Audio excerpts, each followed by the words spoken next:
Alison, thank you so much for joining us today.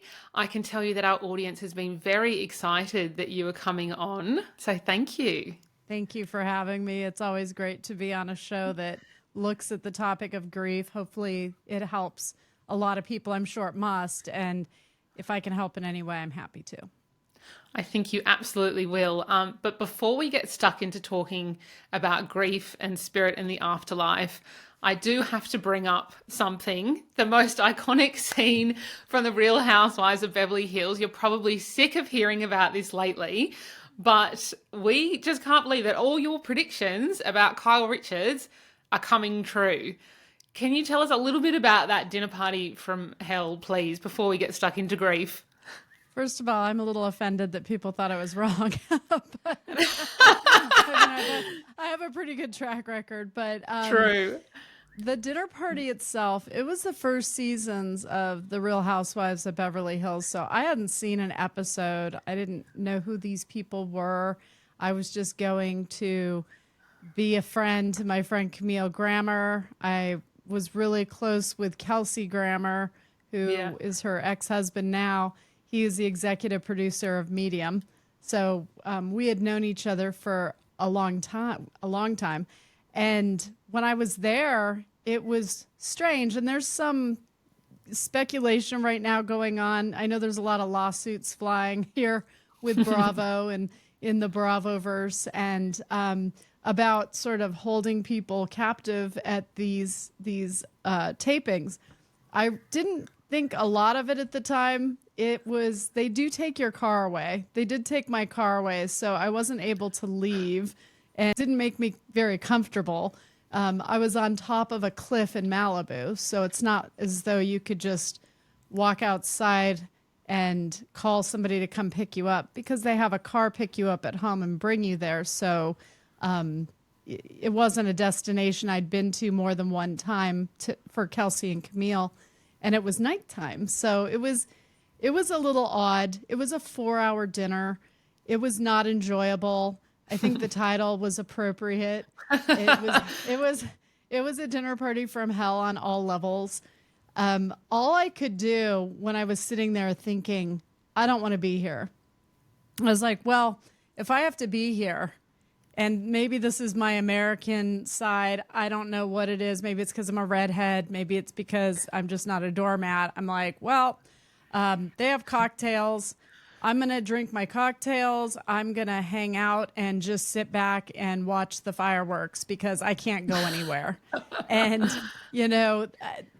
everything since then has been a tad boring. I don't watch it, but I have friends that are podcasters for Bravo, and they're like, can you please watch this one episode just so I could comment on it? I'm like, you're really asking a lot, I feel dumber every time I watch it, but I know it's a good way for people to mentally check out. I understand that. I watch stupid television because I have a high pressure job. We all have our shows that we watch. That's just not one of mine.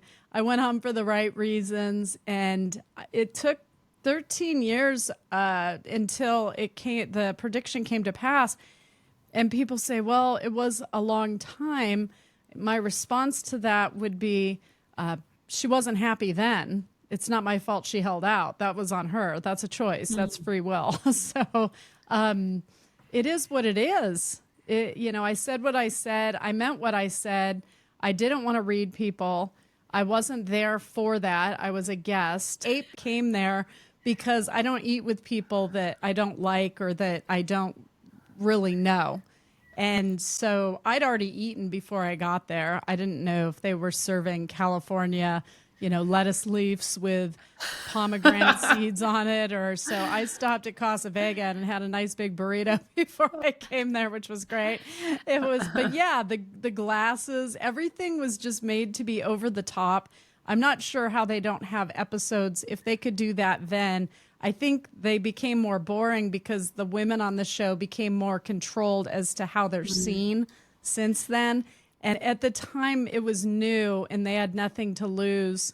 It was all about being on the show, and they just sort of, I think, let loose a little bit more. But there was a lot going on at the table. I liked Kim Richards. I was talking to her, and then Kyle shot her a look, like stop talking to her. And I'm like, well, I guess we're not going to be friends, but okay, it was nice to meet you. So the whole thing just became, imagine walking into what they call a dinner party, which didn't feel like a party to me, and having people on a side already team up against you. It's not easy. And I'm glad I threw some drinks back. There was nothing else I could do. And I wasn't going to leave Camille there to deal with the aftermath of me walking out. So I had to stay. It's a loyal play that I made and stayed out of loyalty. So yeah, it was something and not a party. Using that moment as the frame. So you're sitting there, obviously they're all kind of firing off. How did you was it like a sense that she wasn't happy in her marriage? Was it a voice? Like, how did that come through to you? How did you sort of feel that or sense that or hear that? I get information in different ways. In that particular event, when she kept saying, tell me something about myself, it just immediately popped into my head and came out of my mouth. It was just a natural force that this is exactly what's going to happen. It's a story that pops into my head that I know to be true because I see it connected to the person in front of me. They did try and spin it as though it was Camille. It wasn't Camille. I've said that all along. It was Kyle. I was very clear about that. But it was a sense of knowing. It's a sense of knowing that's how it's going to unfold. And that's how I explained it. And you were bang on. And when did your abilities start to come through? When did you start to notice that you were able to connect with spirits and receive messages? So I was 6 years old when I started seeing the other side, and I went to my first funeral, which I think triggered it. It was the first person close to me who had passed, and I think that triggers a lot of people in their abilities. It opens them up because there's something in your soul that has a need to connect with that person, or you have a familiarity with them and they reach out to you. So you're more open. And it was my great-grandfather. He died, and I went to his funeral, and I came home and my mom tucked me in and she went to bed. And I looked at the foot of my bed and my great-grandfather was standing there, and he had no lines on his face. He sort of looked luminescent. He had this beautiful glow to him.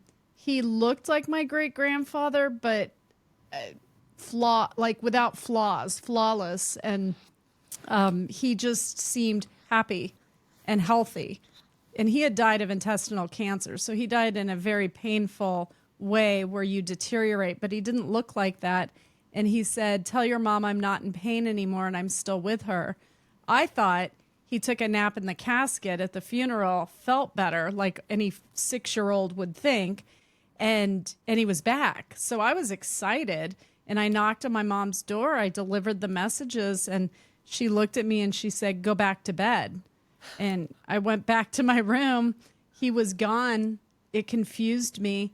I just thought maybe I hadn't experienced what I knew I had experienced. And that's really where it started for me. Children are more open, so messages often get delivered through children. I know that now to be true, which is why he went through me, because the adults were in too much grief and I was much more accessible because I didn't have the same level of grief. And then it just kept happening. I just got comfortable being in my room with these spirits, and I didn't really play a lot with other kids. My parents, there was a lot going on in the house. It was my mom and stepdad, a lot of upheaval in the house. So we were sent to our room quite a lot. I'd have tea parties. I'd set up a tea party. They'd sit there and play poker. It'd be usually old men with suspenders on and mustaches. And I think I reminded them of their granddaughter. And they'd just sit there and play poker while I played with my dolls. So to me, it was normal. And people just didn't talk about it. I just assumed everybody experienced it, but didn't talk about it. But they didn't feel threatening to me. They made me feel safe and as though I had company. Then as I became a teenager, which is where you get turned up because of hormones, it started happening more prevalent where my friends would look at me and they'd say, oh, that's just Allison. She sees things. So they just accepted that that was part of me. When I was 17, I was going out to a party, a real party, with my friend Barbara, and I heard a voice say, "Move the bed." And I didn't question it. It was the same voice I'd always heard. So I pushed it from the south wall to the east wall. And my friend Barbara said, "Why did you do that?" And I said, "That voice told me to move the bed." And she, excuse me, she said, "You're so weird." And that night we came home and went to sleep, and a truck drove through my bedroom wall. And where the truck had driven into the room, the bed would have been under it and we would have been dead. And so where I had moved the bed was the only place in the room where we would have survived.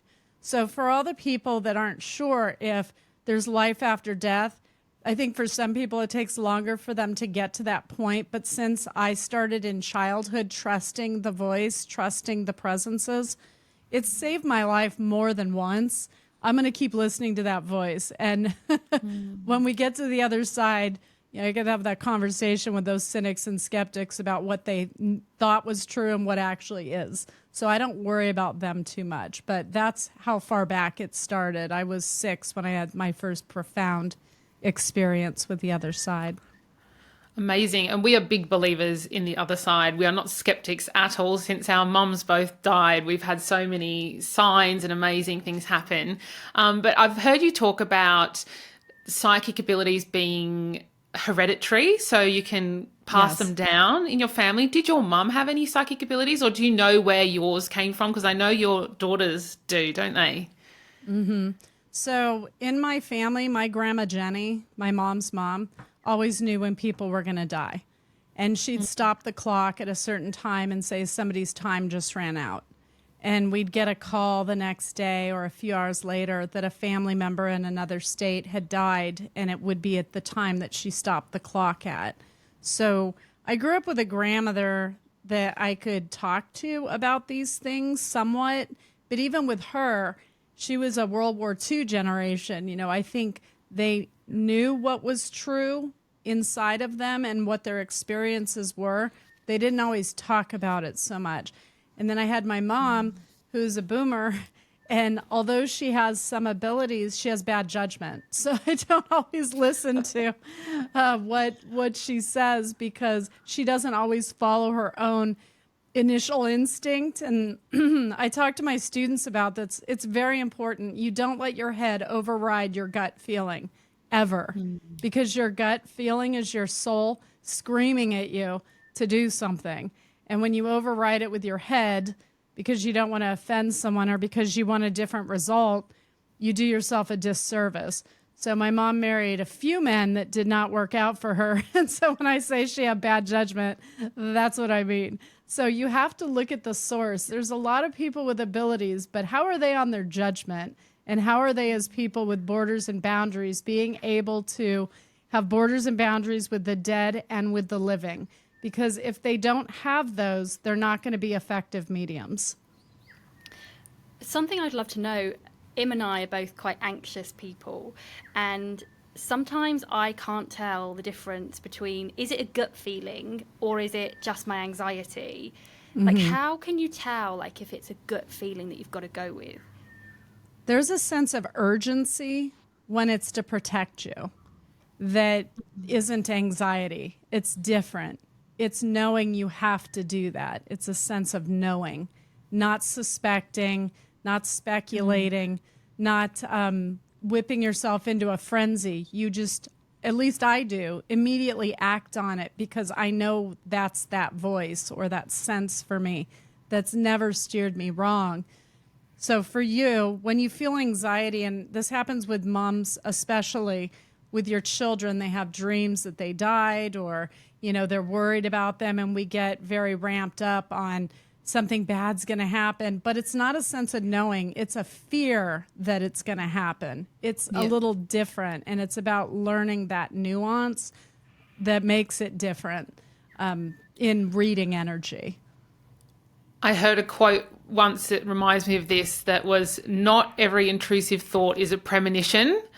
And that really like hit home for me because I have a lot of intrusive thoughts. So if I went off all of those, I wouldn't leave the house. I'll tell you that much. And my child wouldn't leave the house. Well, and when mothers, especially for you, for instance, when you're distracted by your children and your daily life and everything that's going on, you can't get an accurate read because you're being pulled in too many directions. So I always tell people, if you want to get a more accurate read, shut yourself into a quiet room with a pad of paper, because, you know, I automatic write. I find it very helpful. I do that. I've taught my students how to do that as well. And you have some pencils and your pad of paper, and just close your eyes, pick someone you trust on the other side, so that would be your mother, and say, Mom, I just need you to guide me here. What do I need to know? You know, what's coming for me? What is what do you want to tell me? And just clear your mind, and you wait for words to pop into your head, or you'll hear her talking to you straight up, saying, you know, Sally or you need to be careful when you're driving, you know, get your tires checked, or they'll show you your tires, which means get them checked. So if they're showing you a visual image in your head, they're trying to give you some sort of warning. They're not telling you you have nice tires. They're saying, check this out. So they want to be part of our lives still, and they're waiting for us to invite them and to say, this is what I want. They need our intent, you know, to make it easier to communicate with us. People will be blocked by pain often, especially losing a parent. I lost my dad, so I understand how you both feel. And I tried to prevent his passing because I knew what age he'd die. I knew how he was going to die. And I couldn't prevent his passing. So I recognized that it was because I had to know how my clients feel, what it feels like to lose somebody that you love that deeply. That's why I had to lose my dad. So I would say for you, though, you need to be very clear with your mother on what role you want her to play in your life and how you want that to unfold. My dad helps me with readings. So before I start a reading every day, I'll say, Dad, please bring through the message loud and clear and in the best interest of my client. Please turn up the volume and focus the energy of the deceased. And he adjusts the energy for them so that they can come through more clearly to me so that I can pass on their messages. So include your moms. I know you do, but I'm just saying, put up a fun picture of them in your office and your podcast, you know, with a martini or whoever they were, you know, with their million dogs, or, you know, just something fun of them. And just know when you walk into your office, just be like, hey, Mom, you know, let's hit it out of the park again today. When you talk to them, it strengthens the bond and it makes it easier for them to come through. But being blocked by pain is hard. The first 4 years after my dad died, I couldn't see him. I had to have another medium bring him through for me. And I brought through Lori Campbell was the other medium. I brought through her dad as well because we were in pain. So for you, if you don't see him all the time and you're feeling like you want more communication and you're not getting it, often it's because it has an issue. There's an issue with timing and healing. But the more you talk to them and they recognize that it makes you happy when you look at their pictures and it brings you joy in your life, and you're still living and engaging and including them in your travels by bringing their picture and propping it up and having a glass of wine for your mom in Italy. The more that you do that, the more they say, my presence doesn't hurt her, so I'm going to be there more. And it helps to give them that sort of heads up energetically. You're not hurting me by being around. It's okay. I need you in my life. That's really, really helpful, I think, both to us and a lot of our listeners, because that's actually a question that we did have from a listener later on in our questions for you, is why aren't my loved ones coming through? So I think for anyone listening, that will be super helpful. You're welcome. I love that you said, like, include them as well, because when I was definitely in early grief, like, I couldn't even look at pictures of my mum. It was just too much. And it makes so much sense now why they have difficulty, like, coming through and connecting. I guess they don't want you to feel more pain. Is that something yes. that, yeah. That's exactly right. And every time that you look at their picture and you talk about them, we get that lump in our throat where, you can't get the words out, or your eyes well up with tears and you can't control it. You don't want it, you're trying to function in the world of the living.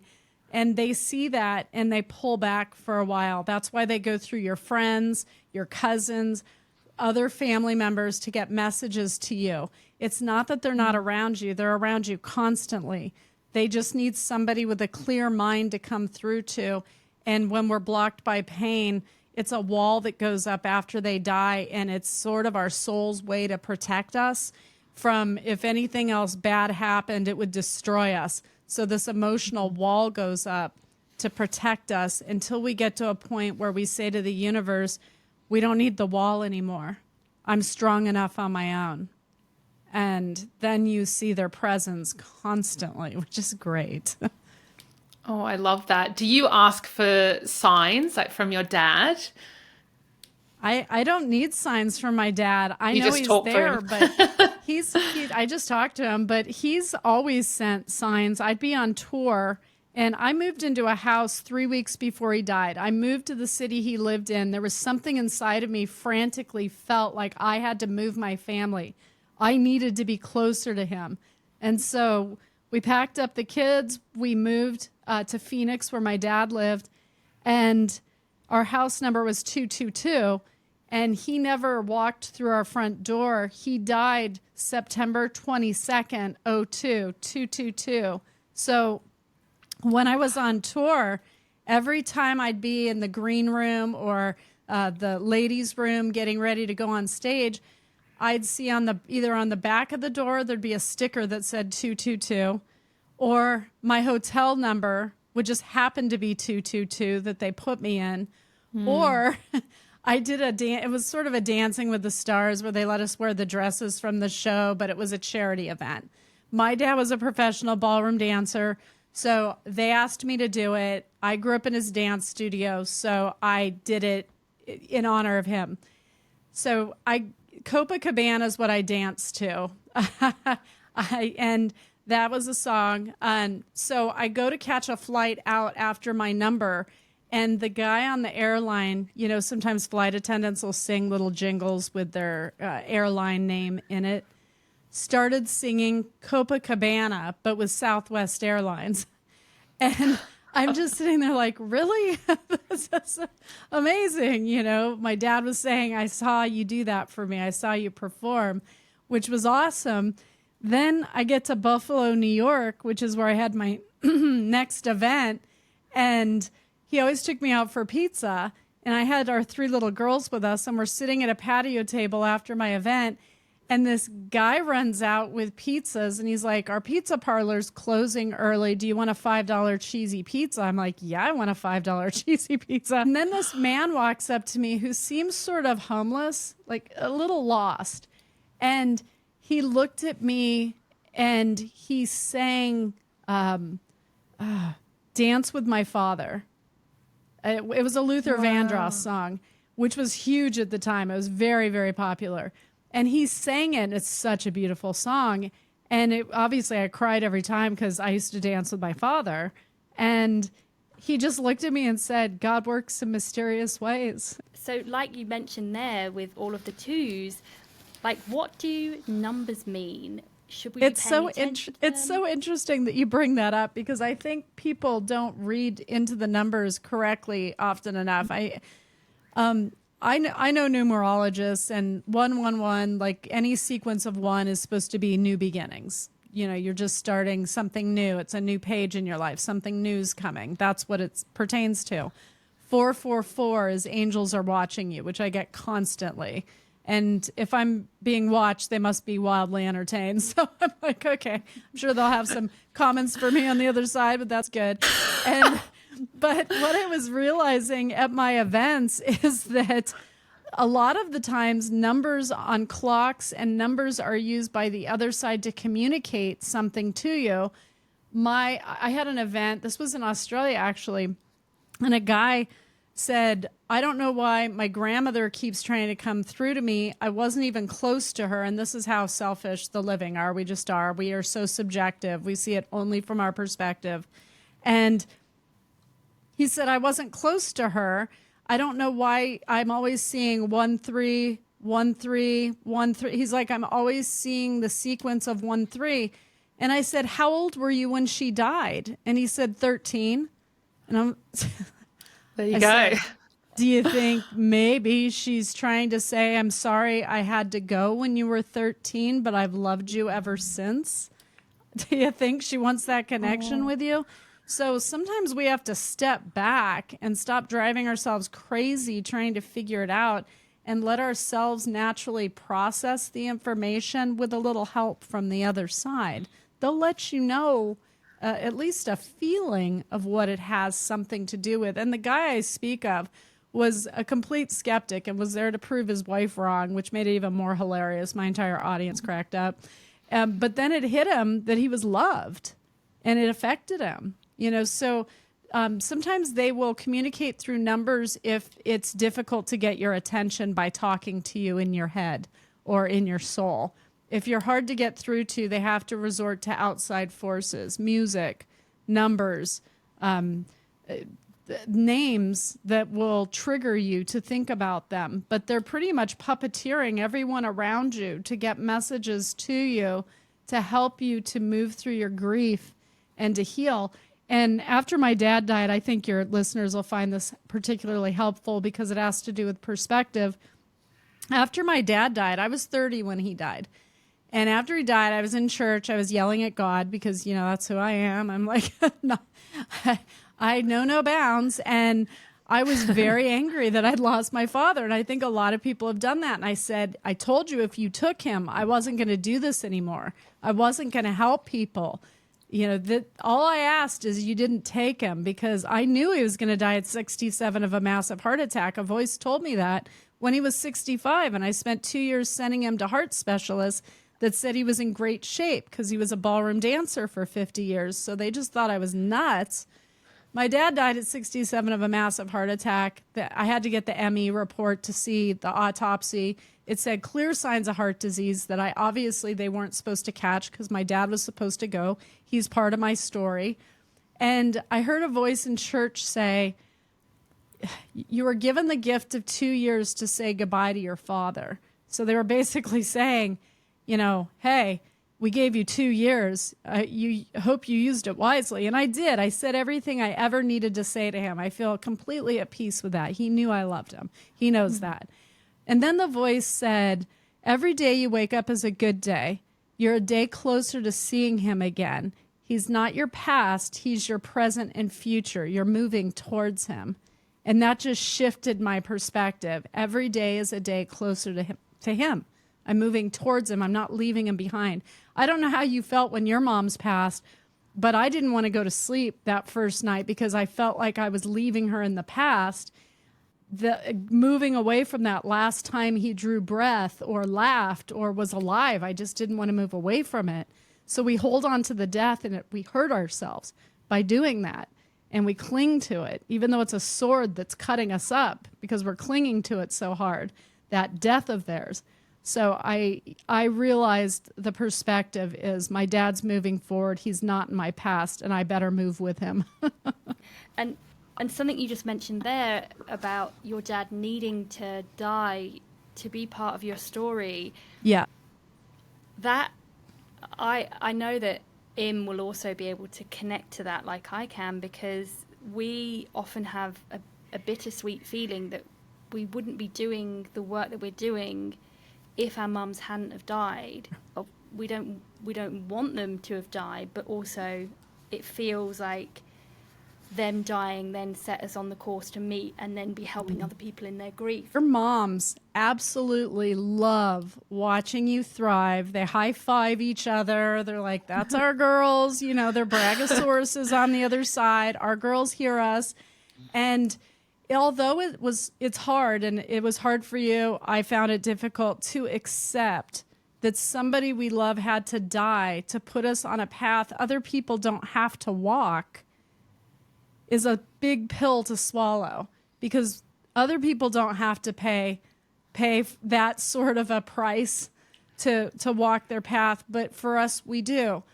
We're supposed to learn about life and death to open eyes and to help people to live better and to die better. And we're making a huge difference here. When we see our parents again, we'll never have to say goodbye again. You only say goodbye once. And I try and keep that in mind. So although it hurt, I've had more years, I'm sure, to get over, or to move through my dad's grief, the grief that I had for losing him anyways, than you have.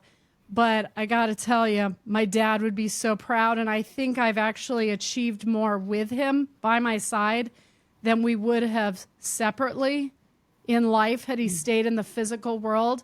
And it was really important to my dad to make a mark in this world.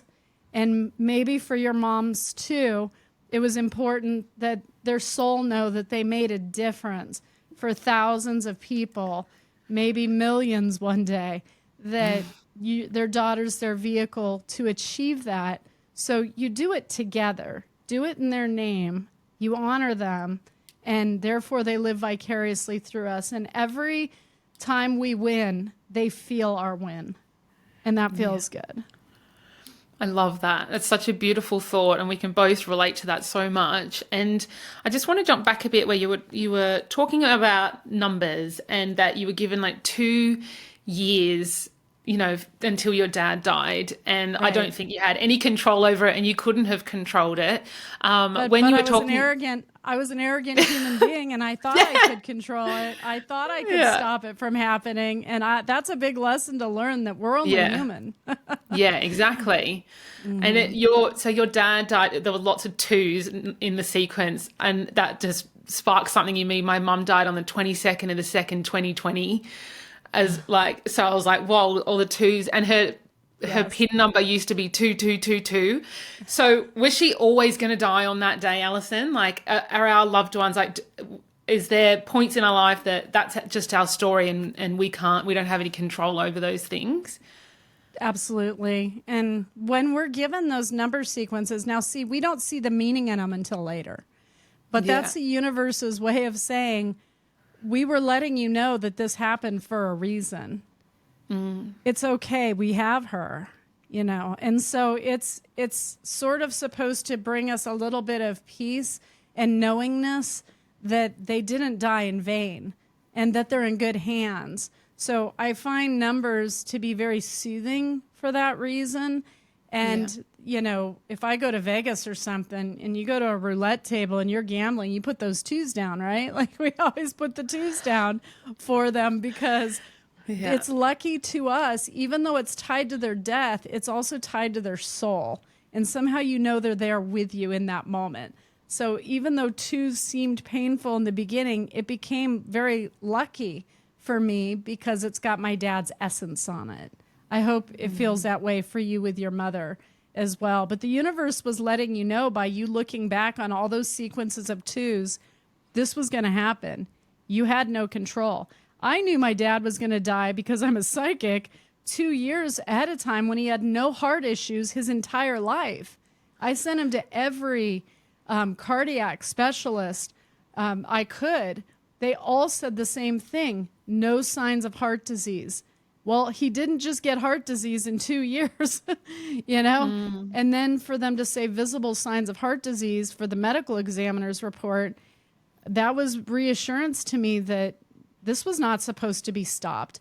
If I had the knowingness, the time, how he was going to die, all of that, and I still couldn't stop it, why would anybody out there that don't have the abilities maybe that I do feel responsible to stop something that was never in their control? People are hard on themselves. Yeah, absolutely. I definitely feel like I had a sense of knowing that something was going to happen. And weirdly, I do look back a lot and reflect on, leading up to my mum's death. But the night before she died, I was reading an article about what it's like to mother without your own mum. And I'm like, why the fuck am I reading this? Like, I was just clicked into it, invested in this article that meant absolutely nothing to me in that moment. And then the next day she died. So, It was put in front of you for a reason, and you were having a reaction on a soul level for a reason. Your soul knew this was coming, even if our head and our heart doesn't ever want to hear it or accept that it's coming. And I think this is what Sally was talking about earlier in how do you know if it's anxiety? How do you know if it's more of a premonition? I knew with every fiber of my being, if I didn't do something, my dad was going to die in 2 years of a massive heart attack, because those are the words I was given, thinking it was in my power, and it wasn't. So it wasn't anxiety. I mean, yes, it can cause anxiety because you know this, but it really starts with that seed, that kernel of urgency, the knowingness, with our children, when we worry about them spending the night at a friend's house because we watch too much news. Well, we're not being focused and untainted because we watch news and we're bringing in our own fears. So you can't be a blank canvas there. I had never thought of my dad dying before this. And that message freaked me out. And I told my favorite cousin, Mark. He thought I was crazy. And the night my dad died was my cousin's wedding. So I'm in California at my cousin's wedding. And my cousin Mark's like, I said, I'm really worried. I said, but it's looking good. We're 3 months out from Christmas. So if I can make it past his because my dad was born on Christmas Eve. If I can make it to his birthday, then he's 68 and the premonition's wrong. And he died that night. So, Wow. These things are not in our hands. Part of being in the physical world that we have to be aware of is ego. And we're very thick and, thick-headed, and we don't always listen. So it's not that the dead don't try and come through to us. We have to give them our best possible circumstance for us to receive those messages. And if you get a message, and I have clients do this all the time, they get a message from the other side, and then they ask me, was that my mom? It's like, why are you asking me? You should know that. Your soul knows it was your mom, or you wouldn't be bringing it up, You know it was her. So you shouldn't need someone like me to validate signs, because something inside of you is much stronger than I am. It knows it's that person. Listen to your inner voice. I think that's it. Trust, isn't it? Trusting yourself. Not letting your head fill yourself with a bunch of chatter that's going to drown out your soul. Our soul's the strongest part of us. People don't spend enough time working on listening to that source inside of us. They're too focused on everything around them. Dogs barking, babies crying. I got to take my car in and get the oil changed. Like, especially mothers constantly have things on your mind that are a checklist. So you've got to make and carve out quiet for yourself to connect with your mom. And that'll help a lot in communication with her. I guess it's like anything. You've got to make the space for it, right? And you've got to Yes. cultivate that sort of connection. You're also setting your intention. If your intent is on them and communicating with them, that's a big part of it. If you're just saying, whoever wants to come through, well, you don't have energy on talking to anybody in particular then. You're just taking whoever comes through. That's not the way to do it.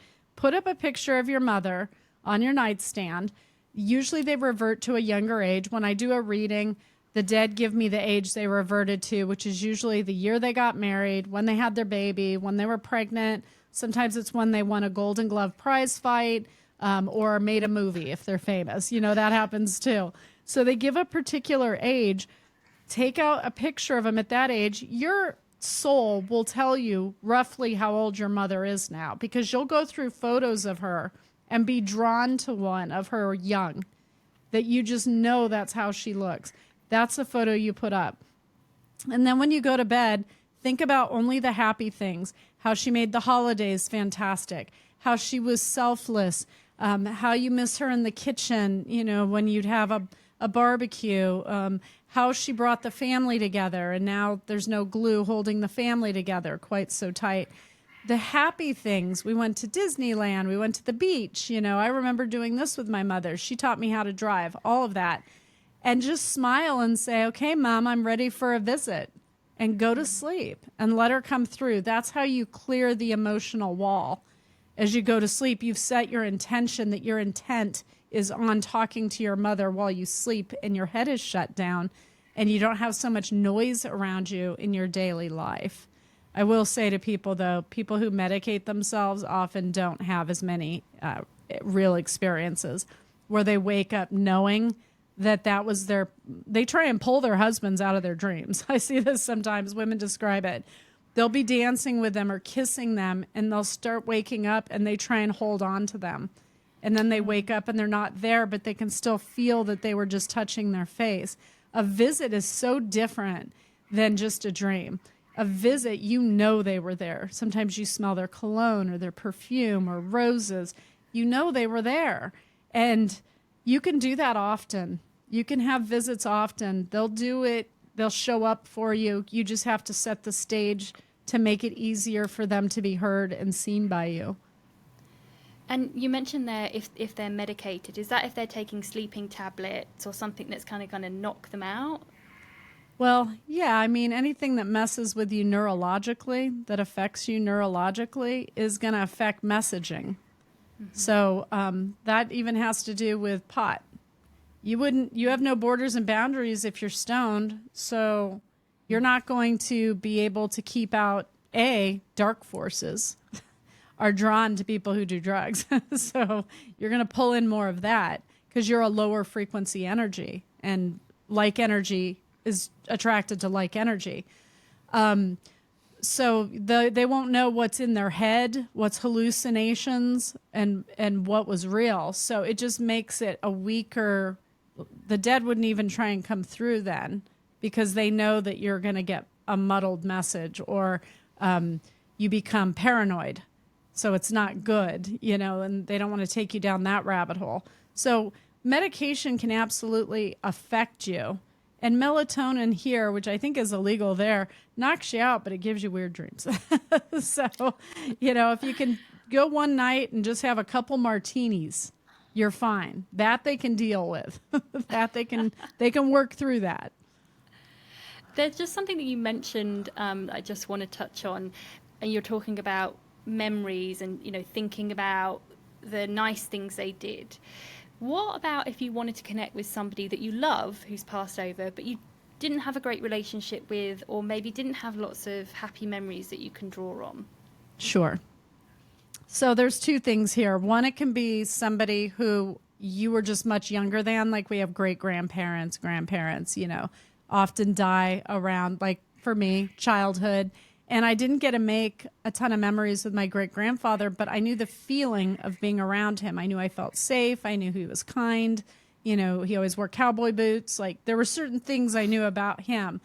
But if it's a situation where there's something to heal, that's different. For instance, not everybody has a great mom. Some people didn't have a good relationship with their mother. You can actually heal a relationship after someone dies.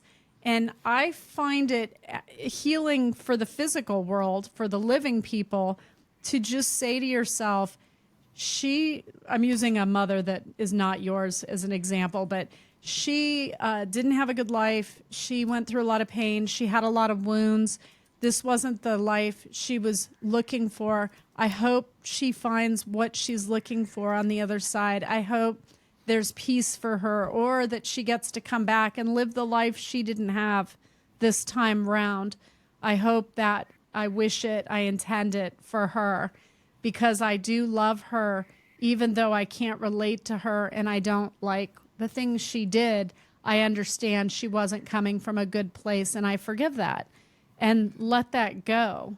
And it really does, thinking of the other side and hoping they get what they need and praying that they get what they need on the other side, that sense of belonging or contentment that they didn't have in the living world, the feeling of importance and mattering that they didn't have in the living world, really frees something inside of you to not carry that venom connected to the person. Because I think a lot of people, we don't always think about it. I do an awful lot of readings. I've done over 10,000, and so when I bring parents through, I try and explain to the person that I'm giving the reading to why their parents became the way they became, which is something that you'll see when you die, your parent will show you where their wounds surfaced, where the wounds came from, why dad didn't hug me, why he wouldn't say he loved me, why he drank, why he wasn't there. A lot of the times those stories will go back to people who were in World War II and lived through all of the tragedy and had to take someone's life or watch their friends die. And they came back and they didn't know how to function as a human being. So usually it's tied to something very real that changed the course of their life, and they didn't rise to the challenges put before them in the healing process, which happens. We're human.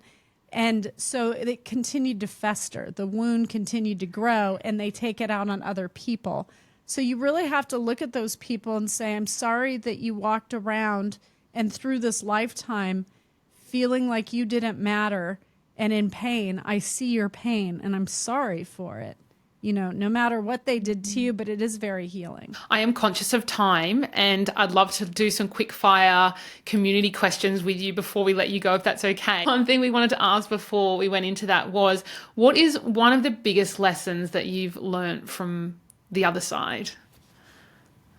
I think the biggest lesson, well, I'd say there are two. One, there's no end. I have no question. The other side's better than where we are here. It's very ugly, and we struggle with it. Two, people aren't living. That's the big one. People aren't living. People, I've always said life doesn't stand for live in fear every day. I don't know where that came from. I just started saying it 20 years ago. And it's true. We live out of obligation. We live out of fear. We live out of what other people think of us. And I remember the dead saying to me, why do you care what somebody will think who won't even be at your funeral? And I was like, yeah, you know, and then obviously you feel very empowered and, you know, why do I care what they think? And when they phrase things that way to me, it makes it so obvious and clear. Go on social media. How many girls are out there that care that they have the biggest butt or the biggest boobs, get the most clicks? That's not life. I don't see social media on the other side when I bring people through. It doesn't matter to them. The only time it's ever mentioned is when they say they love that their sister put a picture up of them on the screen, and it's maybe on Facebook or something that they put a picture up or a tribute. But that's emotion. It's not because people will think they're pretty. It's because that person loved them enough to do it. Social media is not real in the spiritual world, only the physical world. And it seems to become incredibly important in the physical world and not important at all on the other side. So I just find it interesting. They always made it very clear, speak your truth. My name literally means truth sayer. People cannot get mad at me for not editing myself. I'm named Truth Sayer, and I feel like I can own that. But why should anybody edit themselves? So one of the big things that they impressed upon me really is love the people you love, do what makes you happy and what is fulfilling. Don't be afraid of challenges. Definitely don't be afraid of challenges. If there's something you're afraid of, confront it. Do something about it. And so they just taught me we're not living right. I think most people in this world are not. And that's a sad thing. We have very few days on this planet. Use them wisely. I'll go to Italy next year. I'll have more money then. I'll have more time. Well, surprise, you died. You never made it to Italy. Do the things you need to do now that are on your soul. The things on your soul you can do now. Where there's a will, there's a way. And it's okay to say to people, it's none of your business. You don't owe anybody an explanation or, you know, information in your head or your heart. You don't have to say a thing. People have gotten to this place where they feel obligated to let people grill them or to open you up. And why is that? Have some borders and boundaries with the living. You know?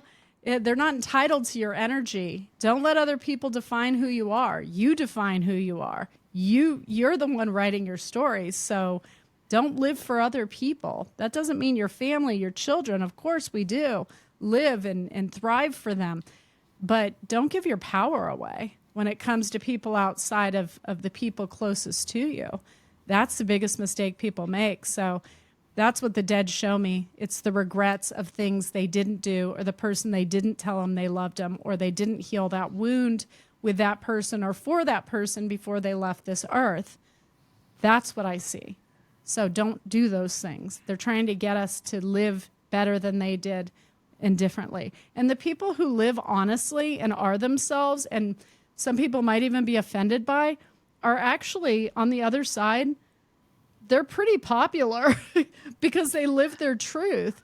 So even if I offend in this world a bunch of sort of bitchy housewives, I don't care.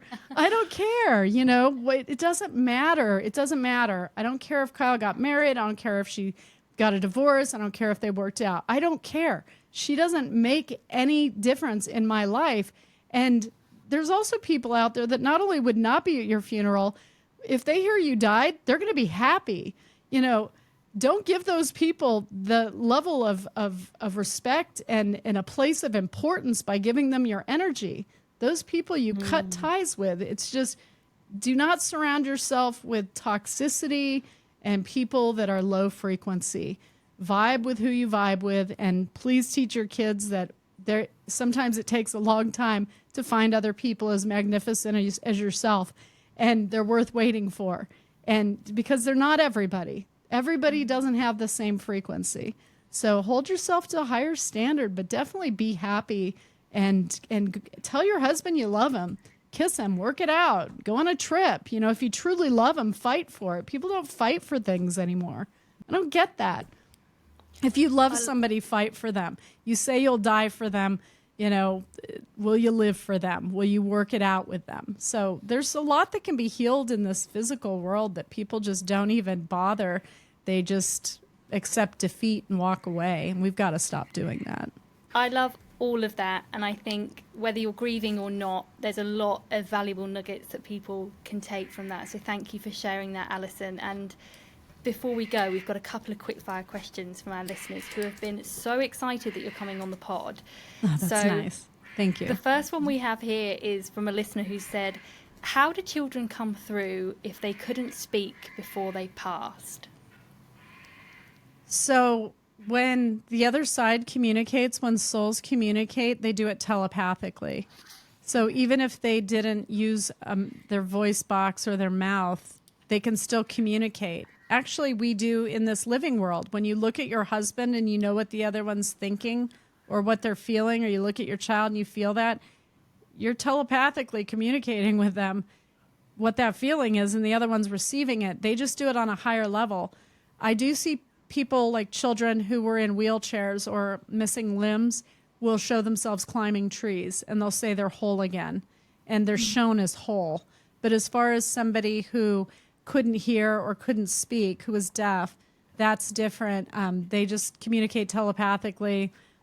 They don't need to be able to have a voice box or a sense of hearing in that way on the other side. It's all telepathy. Amazing. And my sister's written one in here, and she would kill me if I didn't ask it and tell you that she is your biggest fan in the whole world. She couldn't even talk when I told her you were coming on the podcast. Her name's Maddie. Hi, Maddie. Oh, she's going to die. Not literally, but and it kind of ties in with what we were talking about before about negative energies. But she wants to know, how do we get rid of negative energy, and does sage actually work? Okay, so if you're talking about a house clearing, smudging a house, so here's the mistake some people make. And I have my professor of earth magics, Margaret Jameson. She's got a YouTube video up, and she shows you how to properly smudge if you want to look up the video. You can't just burn sage. Burning sage removes all energy, both good and bad. So when you've cleaned your house gone through the corners, and you've moved through the house, and you've gone through that process, you just took all the good energy away. All of your children's laughter, all of the, anniversary dinners you had in the kitchen, that's gone too. So it doesn't just take the negative, it takes that. So you then have to burn sweetgrass, is what it's called. And it usually comes in a braid, and it's dried. And Margaret Jameson has it on her website at grannymagic.com. I think it's like $8. So then you burn the sweetgrass because that restores positivity into the atmosphere. So that's a very important distinction for people to know because they've been doing it wrong for a long time. And in Native American practice, sweetgrass is also burned to infuse that positivity, but you're also supposed to be setting your intentions while you're doing this. I want this house to be welcoming. I want this house to be full of laughter. This house will be inviting. This house will be safe. And you set your intentions of what the house is going to be moving forward. It's almost like blessing the house. And when you've done when you burn the sage, you're saying, I want the death out of this house if somebody died in the home. I want the death out of this house. I want their suffering gone. It will go. I want my fear out of this house. I want the fighting. The fighting will leave this house. Tell the energy where you want it to go. You are not welcome here. That's part of the process. You always burn the sage and then the sweetgrass. If you do it the other way around, you'll get nothing. It doesn't work. You have to do the sweetgrass second.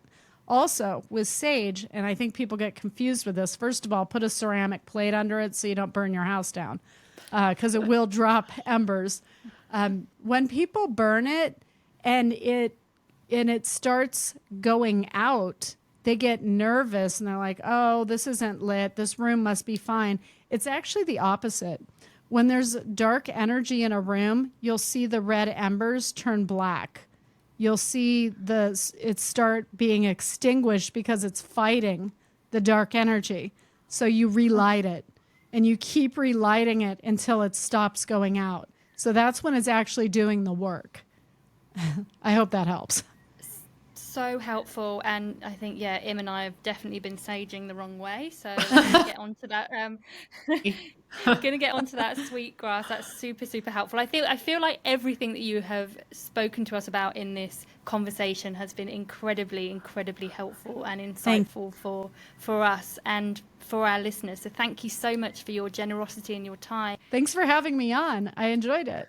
Oh, I'm so glad. I wish we could keep talking to you. We honestly had like a million other questions, but we can't keep you all day. But thank you so much. You just have to have me back then. It'll be fine. So.